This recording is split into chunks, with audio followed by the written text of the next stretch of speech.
రీసెంట్‌గా అమెజాన్ లే ఆఫ్స్ గురించి చూసినప్పుడైతే నిజంగానే చాలా బాధేసిందండి. ఒకళ్ళు ఇద్దరు కాదు కొన్ని వేల మంది స్టార్ మెథడ్ అని ఉంటుందండి. అంటే సిట్యుయేషను, టాస్క్ ఆబ్వియస్‌గా ఉన్న వాళ్ళలో ది బెస్ట్ సెలెక్ట్ చేసుకొని ఆఫర్ చేస్తారు కదా! సో, దానికి అది ఇప్పుడున్న మార్కెట్‌కి కొంచెం ఎక్స్‌ట్రాగానే దాన్ని బేస్డ్‌గానే ఇంటర్వ్యూ ఉంటదండి. మీ కొలీగ్‌తో ఏదన్నా డిసగ్రీమెంట్ వచ్చింది. మీరెలా హ్యాండిల్ చేస్తారు? ఇంటర్వ్యూయర్‌ని ఎక్కువ క్వెషన్స్ అడగనీయకుండా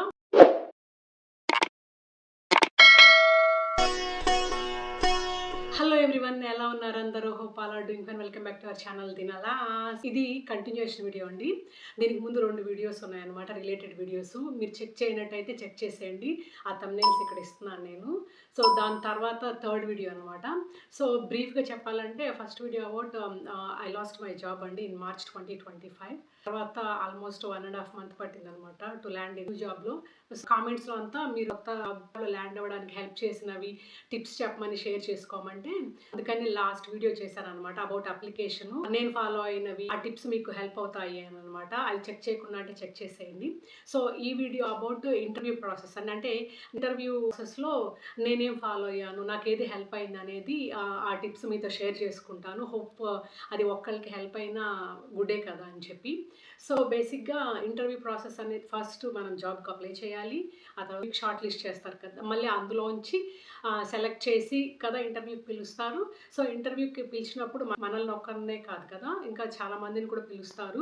సో, మన ఆర్డర్ ఫస్ట్ ఉండొచ్చు ఆర్ లాస్ట్ ఉండొచ్చనమాట. We never know. సో, అందుకని ఎలాగ అప్లికేషన్ ప్రాసెస్‌లో మన 100% ఎఫర్ట్స్ పెడతామో, ఇంటర్వ్యూకి కూడా అలాగే 100% ఎఫర్ట్స్ పెట్టాలి.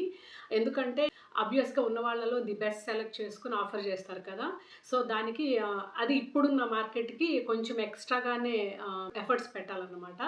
సో, నాకు హెల్ప్ అయినవి చెప్తాను, మీతో షేర్ చేసుకుంటున్నాను. ఫస్ట్ మనకి ఇంటర్వ్యూకి మెయిల్ రావడమే ఒక బిగ్ అచీవ్‌మెంట్ అన్నమాట. ఎందుకంటే ఇప్పుడున్న పరిస్థితుల్లో ఎంత కష్టంగా ఉందో నాకు తెలిసి చాలా మందికి తెలిసుంటది. పైగా రీసెంట్‌గా అమెజాన్ లే ఆఫ్స్ గురించి చూసినప్పుడైతే నిజంగానే చాలా బాధేసిందండి. ఒకళ్ళు ఇద్దరు కాదు కొన్ని వేల మందిని తీసేస్తున్నారంటే, వేల మంది కుటుంబాలన్నట్టు కదా! సో, అందుకని అలాంటి పరిస్థితుల్లో మనకి ఇంటర్వ్యూకి ఈమెయిల్ రావడం అంటేనే ఒక పెద్ద అచీవ్‌మెంట్ అనమాట. ఇన్ కేస్ ఈమెయిల్ వచ్చిందనుకోండి, ఫస్ట్ ఆఫ్ ఆల్ దాని ఒక్కదాని మీదే హోప్స్ పెట్టుకోవద్దండి. ఇంటర్వ్యూకి మీకు ఈమెయిల్ వచ్చినా కూడా మీరు మీ అప్లికేషన్ ప్రాసెస్ కంటిన్యూ చేస్తూనే ఉండాలన్నమాట. సో, ఎందుకంటే అట్‌లీస్ట్ ఒక 100 ఎగ్జాంపుల్ చెప్తున్నా. ఒక 100 అప్లికేషన్‌లు పంపించారనుకోండి, అందులో కనీసం 10 అన్నా ఇంటర్వ్యూ స్టేజ్‌కి రావాలన్నమాట. అంటే అందులోంచే రావాలని చెప్పట్లేదండి. ఈవెన్ ఇంటర్వ్యూ షెడ్యూల్ అయినాక కూడా మీరు అప్లై చేసుకోవచ్చు కదా! We never know right?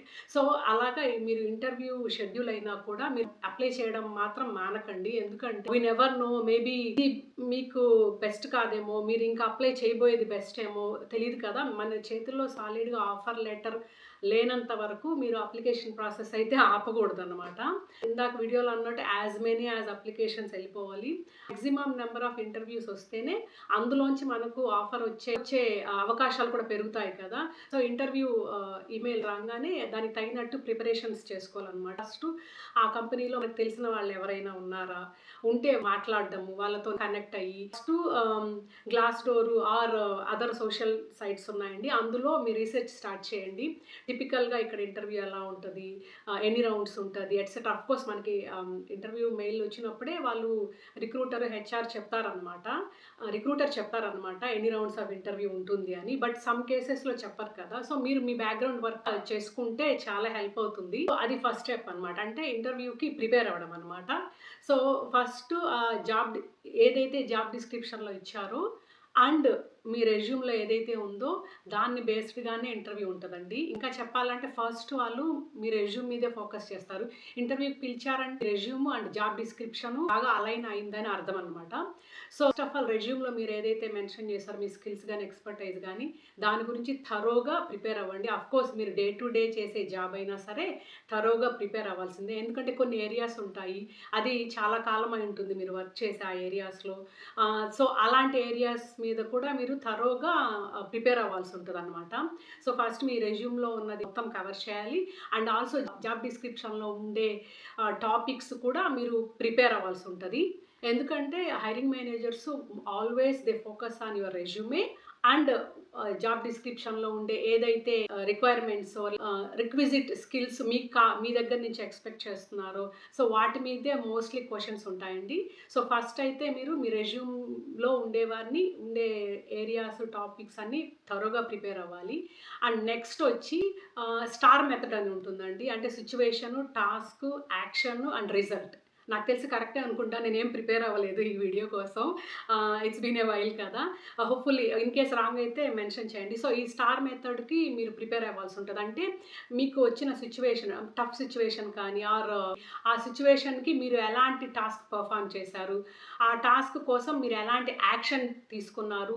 దానివల్ల వచ్చిన రిజల్ట్, అవుట్‌కమ్ ఏంటి అనేది మీరు ఎక్స్‌ప్లెయిన్ చేయగలగాలి. మీకు ఇన్ని ఇయర్స్ ఆఫ్ ఎక్స్‌పీరియన్స్ ఉంటే ఆబ్వియస్‌గా మీకు కపుల్ ఆఫ్ సినారియోస్ అలాంటివి ఉంటాయన్నమాట.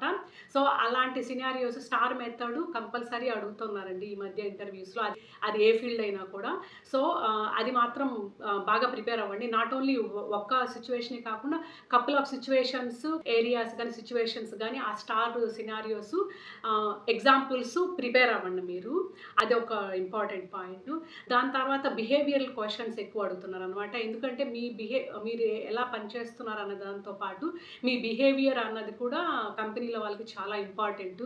వితిన్ టీమ్ ఎలా ఉంటది మీ బిహేవియరు టువర్డ్స్ కంపెనీ ఎలా ఉంటదనేది టువర్డ్స్ ద జాబ్ ఎలా ఉంటదనేది వాళ్ళు ఎక్కువ కేర్ చేస్తారనమాట. సో, అలాంటి బిహేవియరల్ క్వెషన్స్ ప్రిపేర్ అవ్వాల్సి ఉంటది. మీరు యూట్యూబ్‌లో గానీ, గూగుల్‌లో గానీ టైప్ చేయండి బిహేవియరల్ క్వెషన్స్ అని చాలా వస్తాయి. సో, వాటిల్లో ఫర్ ఎగ్జాంపుల్ ఏంటంటే మీ కొలీగ్‌తో ఏదన్నా డిసగ్రీమెంట్ వచ్చింది. మీరు ఎలా హ్యాండిల్ చేస్తారు?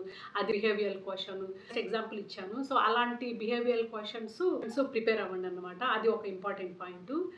నెక్స్ట్ వచ్చేసి త్రూఅవుట్ ఇంటర్వ్యూ ఇప్పుడు most of the time video ఇంటర్వ్యూసే ఉంటాయి కదండీ! సో, మీ బాడీ లాంగ్వేజ్ చాలా ఇంపార్టెంటు. ఎలా క్యారీ చేశారు మిమ్మల్ని అనేది అండ్ ఎంత కాన్ఫిడెంట్‌గా ఉన్నారనేది. కాన్ఫిడెంట్‌గా ఉండాలి. At the same time arrogant యాటిట్యూడ్‌గా ఉండకూడదు కదా! సో, అది ఒకటి important point. So, and also nowadays చాలా రౌండ్స్ ఆఫ్ ఇంటర్వ్యూస్ ఉంటాయన్నమాట. సో, ప్రతి ఇంటర్వ్యూలోనూ సిమిలర్ క్వెషన్సే కూడా అడగొచ్చు. So, consistency is the key అన్నమాట. కాబట్టి కీప్ ఇన్ మైండ్ దట్ ఇప్పుడు ఒక రౌండ్ ఆఫ్ ఇంటర్వ్యూలో ఒక మేనేజర్‌తో ఒకలాగా చెప్పి, ఇంకొక రౌండ్ ఆఫ్ ఇంటర్వ్యూలో ఇంకొకలాగా చెప్పారనుకోండి, అక్కడ కన్సిస్టెన్సీ ఉండదు కదా! So, keep in mind that అనమాట.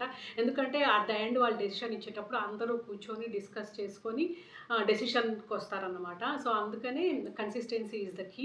అండ్ ఈ స్టార్ ఏదైతే ఉందో మీరు సేమ్ అన్ని రౌండ్స్ ఆఫ్ ఇంటర్వ్యూలోని ప్రెజెంట్ చేయలేరు కదా! అందుకే నేను చెప్పింది ఇందాక. అట్‌లీస్ట్ ఒక 3-4 ఎగ్జాంపుల్స్ ఆబ్వియస్‌లీ మీకు అంత ఎక్స్‌పీరియన్స్ ఉందంటే మీకు ఎగ్జాంపుల్స్ ఉండే ఉంటాయి. సో, అందుకనే 3-4 ప్రిపేర్ అయ్యారనుకోండి.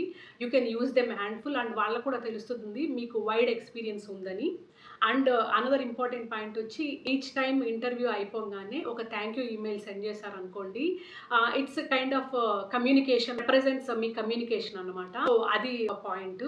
అండ్ ఎగ్జాంపుల్ మీరు 1 వీక్‌లో అలాగా if you didn't hear back from the recruiter గానీ, హైరింగ్ మేనేజర్ నుంచి గానీ మీకు ఏమీ ఇన్ఫర్మేషన్ లేదనుకోండి. 1 వీక్ అలా టైమ్ ఇచ్చి ఫాలో అప్ మెయిల్ పంపించాల్సి ఉంటది.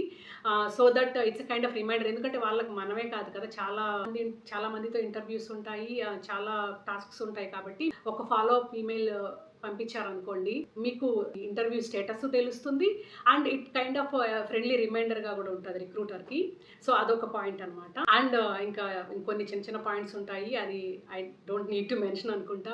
ఇంటర్వ్యూ ఎప్పుడు వెరీ క్వైట్ ఎన్విరాన్మెంట్‌లో గుడ్ లైటింగ్ ఉండేటప్పుడు. సో, అది మేక్ ష్యూర్ అదొకటి. అండ్ మంచి ఇంటర్నెట్ కనెక్షన్ ఉండేటట్టు. ఐ మీన్ ఆఫ్‌కోర్స్ ఇవి సిల్లీ అనుకోండి. కాకపోతే మెన్షన్ చేయాలి కాబట్టి మెన్షన్ చేస్తున్నాను. సో, టెక్నికల్ ఇంటర్వ్యూస్ జరిగేటప్పుడు as much as information provide చేయడానికి ట్రై చేయండి. ఎందుకంటే ఇట్ షోస్ యువర్ ఎక్స్‌పర్టైజ్ అనమాట. At the same time 2 marks క్వెషన్స్‌కి 100 మార్క్స్ ఆన్సర్ రాయకండి. ఎందుకంటే కొందరు ఆ మెథడ్ కూడా ఫాలో అవుతారు. ఇంటర్వ్యూవర్‌ని ఎక్కువ క్వెషన్స్ అడగనీయకుండా ఎక్కువ ఎలాబొరేట్‌గా కూడా చెప్తారు కొంతమంది. కాబట్టి ఆ method it doesn't work all the time. So, మీరు 2 మార్క్స్, 5 మార్క్స్ రాస్తే ఓకే గానీ 10 మార్క్స్ ఆన్సర్ రాయకండి. సమ్‌టైమ్స్ అది బ్యాక్ ఫైర్ అవుతది. అండ్ ఇంకొకటి మీరు ఇంటర్వ్యూ చేసేటప్పుడు so, there are some areas మనం అందులో స్ట్రాంగ్‌గా ఉండకపోవచ్చు. అంటే రీసెంట్ టైమ్‌లో దాని మీద వర్క్ చేయకపోయి ఉండొచ్చు. ఇంతకుముందు వర్క్ చేసి ఉండొచ్చు. సో, అలాంటి క్వెషన్స్ ఎన్‌కౌంటర్ అయ్యేటప్పుడు మీరే ఇంటర్వ్యూయర్‌ని తెలివిగా మీ ఎక్స్‌పర్టైజ్ ఏరియా ఏదైతే ఉందో ఆ జోనర్‌కి రీడైరెక్ట్ చేసేటట్టు ఉండాలన్నమాట. సో, అందుకనే ఇంటర్వ్యూ అప్పుడు ప్రెజెన్స్ ఆఫ్ మైండ్ చాలా important. At the end of each interview మిమ్మల్ని అడుగుతారు మీకేమన్నా క్వెషన్స్ ఉన్నాయని. అహా! ఏం లేదు అనకండి. మాకేం లేదనకండి. ఎందుకంటే కొందరు ఉంటారు కదా! సో, అడిగితే ఏమన్నా అనుకుంటారేమో, నెగెటివ్ అవుతుందేమో అని. మీరు అడగకుండా ఉంటేనే నెగెటివ్ అనుకుంటారు. సో, ఖచ్చితంగా అడగండి. అంటే ఫర్ ఎగ్జాంపుల్ చెప్తున్నాను. So, what are the day to day activities, day to day tasks for this role అని, or what are the tough jobs ahead immediately for this role etcetera. I mean example చెప్తున్నానండి. Or would like to know more about the team అన్నట్టు. How big is the team అని. అంటే what will be the next steps in this process అని etcetera. I mean at least 2-3 questions you make sure that you ask the hiring manager. So that వాళ్ళేమనుకుంటారంటే మీకు ఈ position పట్ల మీకు చాలా interest ఉందని అనుకుంటారు. అండ్ మీ ప్రొయాక్టివ్‌నెస్ కూడా తెలుస్తుంది అక్కడే. సో, తప్పనిసరిగా 2-3 క్వెషన్స్ అట్‌లీస్ట్ అడగండి. అది చాలా హెల్ప్ అవుతుంది. ఏమి అడగకపోతే మంచిగా అనుకుంటారని మాత్రం అనుకోకండి. అండ్ నీకు కొన్ని స్టాండర్డ్ క్వెషన్స్ ఉంటాయి కదండీ. Where you want to see yourself next 5 years etcetera ఇలాంటివి ఉంటాయి కొన్ని. సో, వాటన్నిటికి కూడా ప్రిపేర్ అవ్వండి. మళ్ళీ సమ్‌టైమ్స్ ఎయిదర్ రిక్రూటర్ కానీ, హైరింగ్ మేనేజర్ కానీ అడిగే ఛాన్సెస్ ఉంటాయి. మీకు ఇంకేమన్నా అదర్ ఇంటర్వ్యూస్ ఉన్నాయా అని అడుగుతారు. సో, ఉన్నదున్నట్టు చెప్పండి. అంటే మీకేదైనా వేరే ఇంటర్వ్యూ అంటే మీరు ఆ ఇంటర్వ్యూ కంపెనీ పేర్లు మెన్షన్ చేయాల్సిన అవసరం లేదు. సో, అదర్ ఇంటర్వ్యూస్ ఉన్నాయి అని మీరు చెప్పారనుకోండి, దానికి తగినట్టు వాళ్ళు స్పీడప్ చేసుకుంటారనమాట వాళ్ళ ఇంటర్వ్యూ ప్రాసెస్‌ని. అంతేగాని లేకపోయినా ఏదో ఉందన్నట్టు కొంచెం బిల్డప్‌లు అలా ఇచ్చారనుకోండి, అది మీకే డ్రాబ్యాక్ అవుతది. టెక్నికల్ వాటికి చాలా తరోగా ప్రిపేర్ అవ్వాలి. అది మళ్ళీ మెన్షన్ చేయాల్సిన అవసరం లేదనుకుంటా. మీ బ్యాక్‌గ్రౌండ్ వర్క్ తరోగా చేయండి. అంతేగాని ఇంటర్వ్యూ టైంకి టెన్షన్ పడిపోవడం అలాంటివి చేయడం వల్ల ప్రయోజనం ఉండదు. సటిల్‌గా ఉండి మీరు చేయాల్సిన బ్యాక్‌గ్రౌండ్ వర్క్ చేసి ఇంటర్వ్యూకెళ్లారనుకోండి, you will carry yourself well అనమాట. సో, దట్స్ ఆల్ అండి. నాకు మైండ్‌లో ఉన్న పాయింట్స్ అయితే ఇవే అనమాట. నేనేదైనా మిస్ అయ్యాననుకోండి, మీరు కామెంట్‌లో మెన్షన్ చేయండి. సో దట్ ఆ కామెంట్స్‌ని వేరే వాళ్ళు చదువుతారు కదా! వాళ్ళకి గూడా హెల్ప్ అవుతది. So, that's all today video all about అండి. హోప్ మీకు ఈ వీడియోస్ నచ్చుతున్నాయనుకుంటాను. హెల్ప్‌ఫుల్ అనుకుంటాను. పాస్ట్ 2 వీడియోస్ ప్లస్ ఈ వీడియో. ఈ సీరీస్ అయితే ఇక్కడితో ఆపేస్తున్నాను. సో, మీకు నచ్చినట్టయితే don't forget to like the video, subscribe to the channel, let me know your feedback through comments. Thanks for watching. Take care. Bye.